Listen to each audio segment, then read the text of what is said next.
Dom'le, am mers și cu ăștia, cu demerii ăștia, am mers mulți, și cu Raicar și cu ăștia. Într-un timp m-am cam lăsat așa mai mult, nu mai puteam. Și eu aveam fan de ăștia Vasiliu. Cum s-au deschis porțile, băieții au fugit în străinătate și au făcut parale la sac, așa cum trebuie. Unul era Mihai și nu mai știu cum, are, cred că, vreo 15 ani de când e pe Italia. Era elev la liceu industrial sau școala profesională din Suceava. El o crescut pe lângă un doctor de la Suceava, doctorul Ușurelu. Nu exista îmbarcare să nu fie Mihai acolo. Când era elev, acum, după ce s-au prins la parale, când venea așa în concediu, mai venea pe la mine, stăteam. Domn Vasiliu, vreau să cumpăr porumbei. Am bani acum. Da, Mihai, căutăm niște porumbei cum trebuie. El era într-un trio. Mihai, Ghiță Struț, Ghizveri și încă un băiat Iron, un băiat cu minte. Au parale ăsta. Bun. Lăsați-mă pe mine o leacă să intru eu la arhivă, să văd eu de unde luăm. Am dat în stânga, în dreapta. Când aduci niște porumbei, trebuie să vezi dacă poți face și tu treabă cu dânsul, dacă să-i îngrijești ca șeala de unde aduci, dacă să zbori în sistemul șeala, dacă ai să faci hrănirile cum le fac ei, să o și una de minuni. Ai să te atașezi de dânsul. Sunteți primul care pomenește chestiile astea. Dom'le, și atunci eu îmi plăceau nu numai porumbeii lui Florizoni, dar și de Florizoni stilului, un tip bătăios de ăsta așa, care cerea la porumbei să zboare și avea o linie consanguinizată. Eu, bătrânul, a fost dat în primire, muriți. Dar porumbeii lui i-am găsit la unul, Andrei Colbrand, cred că ați auzit de el. Zic, luăm de la Andrei Colbrand, dar să mai caut unul. Ca să avem 4 pui când plecăm. Mi-mi plăcea de Etienne de Vaux, Dumnezeu să-l ierte. El întâi a avut niște porumbei de Stichelbo, buni, a fost cu ei pe la Olimpiadă. Pe aceea a adus de la Van den Broek o femeie care de pe linia aceea l-a făcut pe Dii de aceala. Femeia de la Van den Broek, dar o cumpărat Klein Didi, care l-a dat la lui Segmüller, a murit Segmüller, tot s-a dus. Auzi? Și am găsit la el acolo, pe Rivaldo și Ronaldo, acești 2 frați teribili, mai era și Diamond, mai erau acolo, care 50% erau Florizoni. 50% Klein Didi, 50% Florizoni, și a fost băgat dracu coada și acolo și cu un picuț de Van Bruyen, parcă, nu știu ce. Azi, Ghiță, spune lui Mihai, vă duceți la Etienne de Vaux și zice așa, un pui din Rivaldo, unul din Ronaldo, 2 veri aduci. Zici, făcut, 1000 de euro pui, au fost atât. La Colbrand la fel și au adus 4 pui aia. Deci aveam 2 cu 100% Florizoni, ăștia lanți cu 50, se putea clădi. Mai era și bagatul și ala olea de sânge străin, n-ai nevoie 20 de ani de hului. A început Ghiță acolo, pe Dinu l-ai cunoscut, pe Moisidinu. Da, dar tot nu m-am întâlnit cu el, dar am povestit. Da, au crescut pe la mine, tot pe aici. Dinu, de nebun, s-a dus și a lucrat și el în străinătate să facă bani de porumbei. A spus, domn Vasiliu, am parale. Zice, mie îmi plac porumbei lui Imbrecht, fermierul germen Imbrecht. Zic, da, sunt porumbei Desmet Matis la bază, să știi de la mine. Adă de acolo, dar matale de unde vrei să aduc? Îți spun eu de unde să aduci până.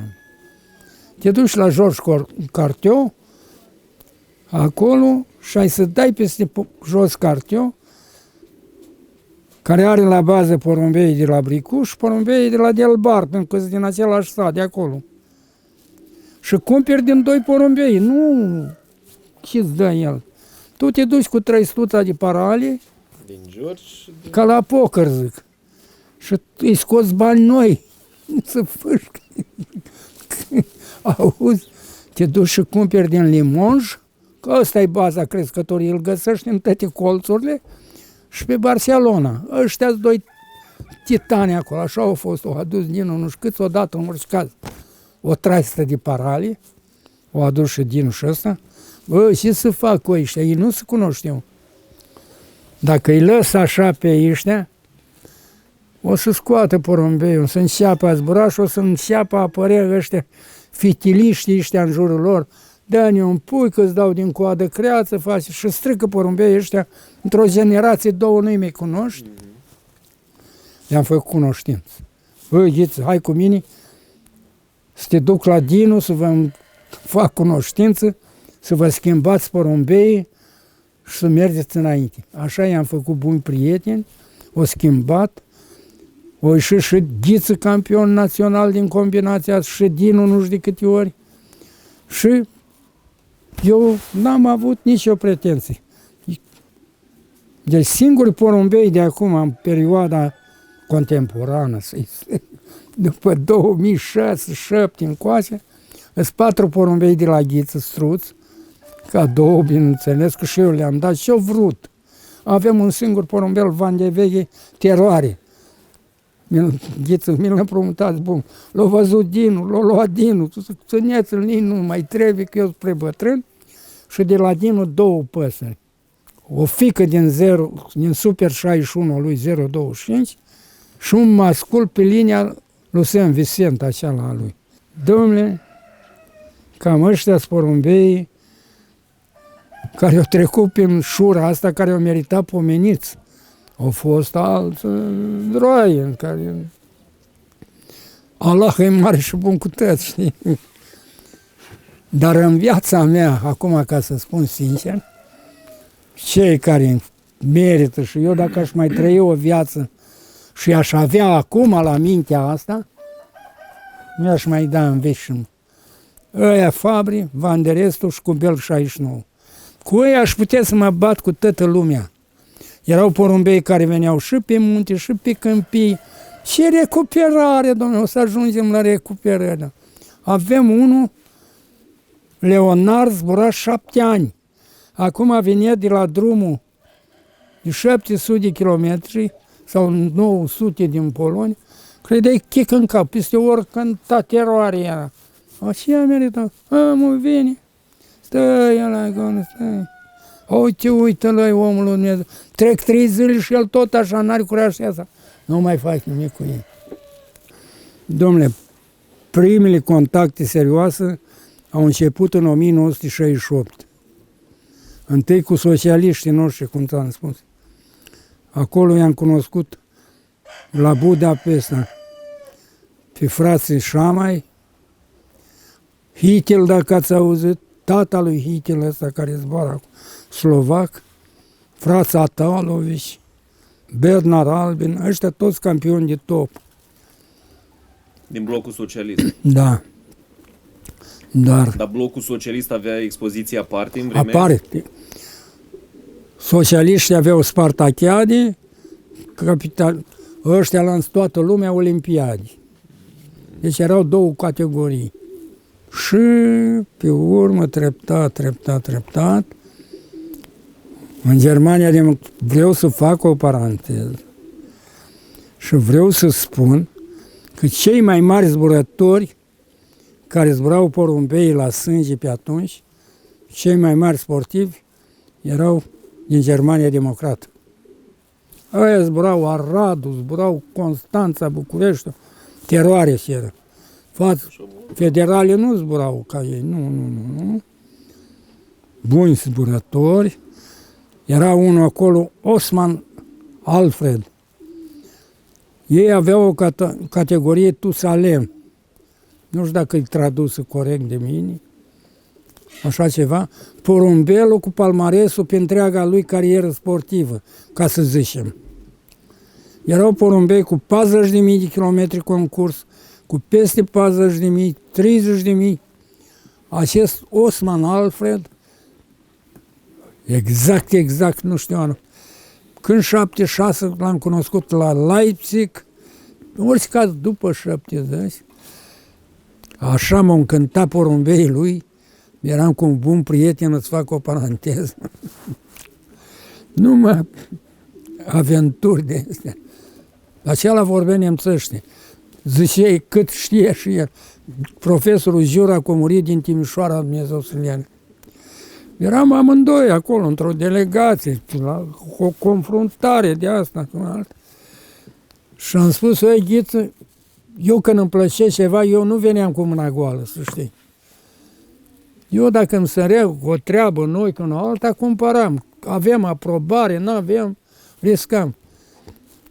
Și Osman ăla avea parcă 2 fetițe, eu am fost bun la suflet tot timp.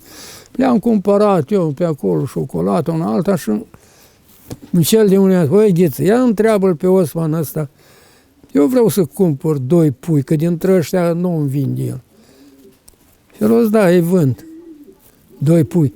Dar spuneți-mi când plecați acasă ca să vă aduc pui să ne întâlnim. Ghiță Jura, eu spus acolo, am plecat, n-a mai venit Osman. Mergând de acum cu trenul din Germania încoace, la un moment dat Ghiță, că era și Hâtrușa. Și cu noi mai era și unul botezatul care a murit, Dumnezeu să-l ierte, că m-am mai dus așa prin Slovacia, că îi plăceau porumbei de standard. Eu avem cunoscuți prieteni buni acolo, pe Atalovici, pe Hitin, pe Bednar, care erau mari standardiști, care dominau lumea atunci. La un moment dat, zice, ăi, numai eu stăteam în cameră cu dânsul. Toți fugeau de el că avea o tusă teroare, sărac. Când începea a tuși, nu se mai putea opri. Eu nu dormeam nopți, îl păzam pe Ghiță, zic, ăia să moară aici. Auzi? Și îmi spune, ăi, Mihai, știi ceva? Ce să știu, Ghiță? Era gras. Deci, băi, tu știi că eu n-am înțeles acolo cu Manfred al nostru și am spus aiurea când plecăm. Zic că Ghiță, la tine ori și poți, dar era sincer. Acum, botezatul ăla era născut de a face bani, auzi? Sunt oameni care sunt născuți să facă bani. Așa l-a cumpărat, vindea, l-am dus la eu, cumpăra porumbei, nu știu. Și el avea pus valiza, dar nu un cuietul sus acolo, avea toate pusă grămadă tot în valiza aceea, nu știu, cu sapa, cum le-au pus. Și vroia să iei valiza. Trenul mergea. Ghiță Jura, cavaler din fire, lasă-mă că ți-o dau eu, auzi? Avea 120 de kg. S-a urcat pe banchetă, știți? Când a întins mâinile și-a prins valiza în mâini, valiza închisă. Și trenul nu și naiba o pus așa, l-a frânat atunci. O venit Ghiță cu tot așa, jos, auzi? Tot s-a făcut în compartimentul și ala, tot ce vrei. Ăsta botezatul era o fire de asta colerică, eu ieșit afară, zic, bă, numai nu vă bateți, nu vă însab. Asta a fost cu porumbei din Germania. Acolo am cunoscut. Dar și ăia 2 n-au mai ajuns, da? Tot de un să ajung. Auzi? Dar botezatul, ți-am spus că era bun de afaceri. O tratat el cu alții și o adus o 10 pui sau 20, nu știu, ce-a făcut el, cu schimburi, că îi umbla mintea tare. Scotea aprobări de unde vrei, de unde. Și mi-a dat și mie vreo 4 și eu i-am dat de ăștia frumoși, că erau la modă aceia frumoși, că aveam de la prieteni, de la șei, tot ce vrei.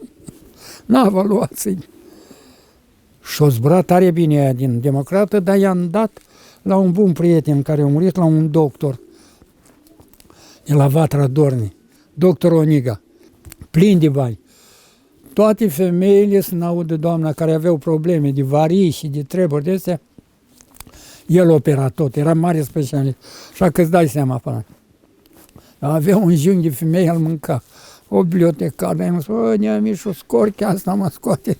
I-am spus, că tot spunea că o să facă, ești, o să trăi tu, când ai de gând să faci ceva, să faci întâi cu tine, nu cu luginia. Da. Auzi? Și l-am cunoscut pe un medic german, care a fost și președintele la federația lor, și am văzut sistemul lor de joc și un alta. Nu se compara cu sistemul nostru românesc.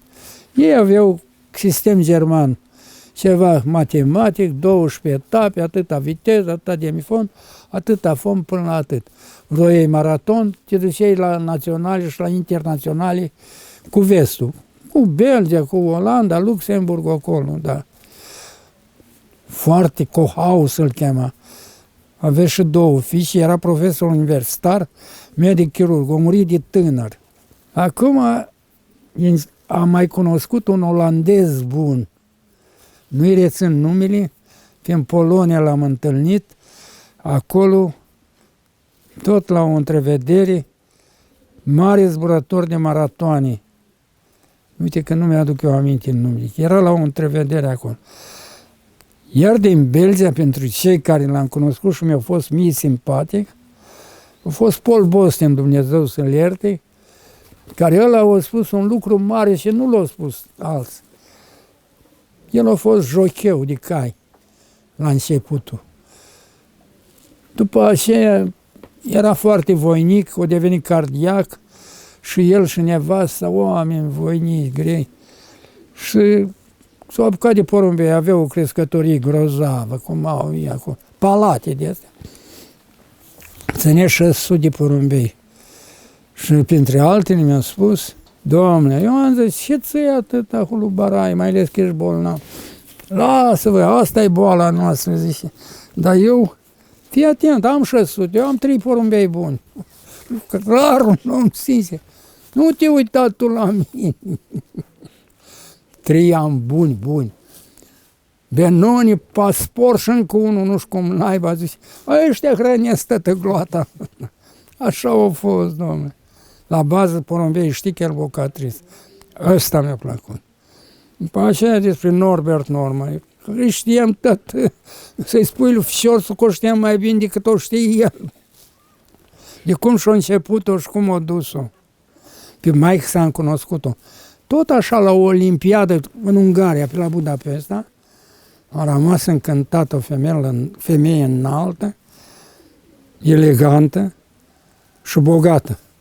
Avea așa la gât un medalion cât o farfurioară. De asta de cafea, cam așa cât podul palmei, de aur aici. Am stat cu ea de vorbă, cam multișor, pentru că am discutat despre taică-su, Dumnezeu să-l ierte, și despre bărbatul.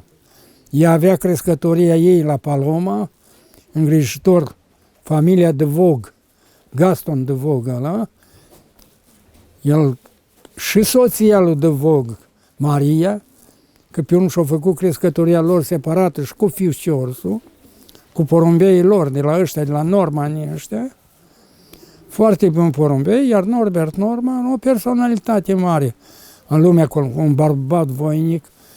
Fișorsul nu seamănă nici cu ăsta, nici poate la vreun bunic ceva. Tață era bărbat, domnule, cât ușa aceea de acolo, ușa tață. Și frumos, și om cum trebuie. Deci, Fișorsul să spui, dacă te vezi cu el, că l-am cunoscut la Cluj, la o expoziție. Nu știu cu cine a venit el.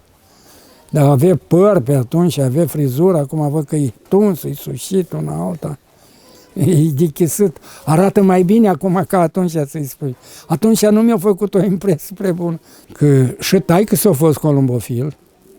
Eu locuit în altă parte prima dată și el recunoaște acolo într-un material și spune: am învățat de la mare columbofili ai Belgii meseria asta de columbofil și îl pomenește pe Jules Reichardt și pe Van Loon. Bătrân și el, Leon Van Loon, bătrân.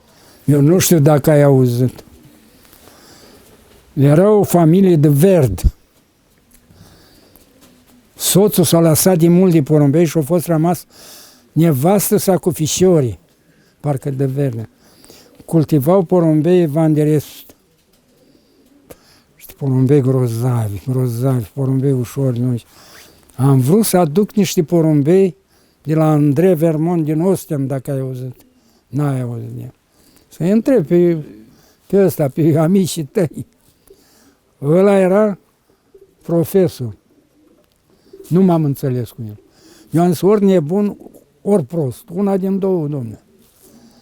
Am vrut, mi-au plăcut niște porumbei albaștri, linia de vanderes pur, așa cum trebuie, că vanderes nu o suntem de acolo a fost. Și asta un tip deștept a obținut, uite, domnule, atâtea ziare, am avut mii de publicații, toate le-am dat, când m-am bolnavit, zic să nu le dea pe foc. Și care au venit, tot o pleca cu brațul. Luați-o, faceți, citiți. Și trofeile le-am dat, mai toate, luați-le, duceți-le. Și i-am spus, domnule, cumpăr 2 pui, dă-i naibe, doar în orice o avere. Voi fi eu calic, dar cumpăr 2 pui. Da, domnule, ți servesc de porumbeii mei, dacă îți vând, trebuie să-mi plătești greutatea în aur a unui porumbel. Am zis, ăsta-i sonat, dă la masă. Și n-am mai continuat cu el. Da, mulți, domnule, am avut și de la Silver Toy, n-au făcut 2 bani. De la Emil Demis, de Gabi Nour, ai auzit? Adică suntem prieteni așa. Cu Gabi săptămâna asta o să mergem până în Belgia. Să-i spui sănătate de la mine. Gabi o luat de la Denis. Da, și l-au trimis la Denis și îmi pare rău că l-am trimis. De ce? Nu a mers? Nu a făcut treabă? O mers, dar nu chiar la nivelul la care mă așteptam eu. Știu că a făcut un rezultat Da, național. Da. Dar Gabi, ieri am vorbit cu el. Dar să-i spui sănătate de la mine. Avem un băiet, nu știu, trebuie să fie mare, ce-i faci? Mario a preluat acum business-ul, băiatul e acum managerul pe tot. El și Gabi ăla, cât o muncește și ana. Și muncește și acum, după ce am plecat la dumneavoastră, m-am dus în sud, am trecut pe la Gabi. Acum o să trec chiar pe la Gabi. Ia să-i spui sănătate de la mine, să-i spui că mi-i dor. În 1990, când președinte la Federația Crescătorilor de Porumbei Călători era Carmazan Ioan, l-a invitat pe Carlos Prats, care era președintele FCI-ului atunci.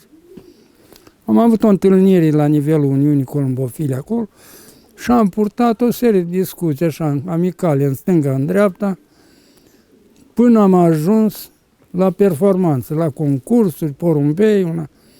Rețin că îngrijitor era un băiat, parcă Popa de pe la Târgu Neamț, sau Piatra Neamț, și Carlos Prats ține cam cu 1000 de porumbei. Și mai zbura acolo, așa, cum zboară ei în Spania. Nu mi-a făcut impresia că e un mare zburător și, în general, spaniolii nu cred eu că sunt mari zburători. Și am ajuns la concursurile de fond. Pe atunci nu era maratonul. Și printre altele țin minte că a fost întrebat cam câte etape de fond fac de astea mai lungi, de 900, și au spus că fac 2 etape cam de 900. 1-2 etape și porumbei care vin bine de la 900 trec la matcă, la reproducție. Am rămas surprins și atunci, printre altele, i-am spus, poate n-am făcut bine, dar sunt tip de ăsta care, când văd eu că treburile nu sunt reguli, și am spus, noi în România și în special noi moldoveni, în gruparea asta unde jucăm noi 5 județe, uneori 6, și jucam din 1983, adică să-l iau așa după poziția geografică, Botoșani, Suceava, Bacău, Neamț, Iași și uneori Vasluiu. Avem copii care au porumbei cu 4 etape de Gdansk peste 900 de kilometri. Copii care nu știu mare lucru despre porumbei. Plus de asta, zic, avem la Iași un crescător Găină, și nu știu cum îl mai cheamă, care are un porumbel clasat la cele 4 Gdansk, unde are peste 1000 de kilometri, așa cum îți spun eu. Așa că uitați-vă, cam așa suntem noi. Că la noi porumbeii nu fac paralii. Noi zburăm așa, vine, nu. La noi nu ne tremură pantalonii ca la alții, că nu știm. Dar mi-am adus aminte de doctor Kohaus, fac o paranteză, care a fost și el președinte la Germania mulți ani, și când am discutat odată și a zis așa, cine crește porumbei în România? Eu am spus, în România crescătorii de porumbei sunteți oamenii păcătoși, săraci, așa au hului, noi așa spunem moldoveni, hului și iepuri de casă. Dacă nu ai ăștia, nu ești gospodar.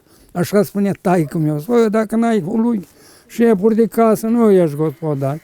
Da. El la noi în Germania cresc porumbei numai oamenii bogați. La noi sportul columbofil suportă niște cheltuieli așa cum cei îndrăgostiți de cai de cursă suportă cheltuieli. Dom'le, o fi, noi ăștia suntem, asta am primit, asta am vândut. Tot acolo, de acum cu Carlos Prats, revin la el, au început să discute de musculatură, de osatură, de hrănire, de îngrijire, de găinată. Băi, omule, ce să fac cu ăștia, domnule? Domnule Prats, nu știu câți ani aveam eu, câțiva ani de columbofilie, vreo 40 ori ce fost. 40 nu, dar 30 erau. Auzi, eu la ora actuală am un mascul 5214, din 88 o să-l găsești aici. Porumbel care are 3 ani de maratoane sau și dracu zburam noi atunci, care musculatură n-are, cu pantaloni îmblă de când îl știu eu și văd că permanent e în primii 5. Așa că după mine, Dumnezeu cu mila. Fiecare e un individ separat. Nu sunt legi universal valabile. I-am spus acolo, ce musculatură, domnule? Dacă ne ducem în lumea sportului și ne uităm la mari maratoniști, da să schelea și umușcă, atât are. Priviți-l, pe atunci era în vogă Bikila Baby ăla. Zic, priviți-l pe Bikila Baby, priviți-l pe Zatopek, mare alergător ceh, cel mai mare socialist de maratoane a fost unul, Emil Zatopek, un ceh, plus pleiada aceea care o vedeți dumneavoastră, din Cuveit, de pe unde vrei, din Africa de Sud, de acolo, toți mari zburători. Asta a fost întâlnirea mea prietenească și frumoasă cu domnul Carlos Prats.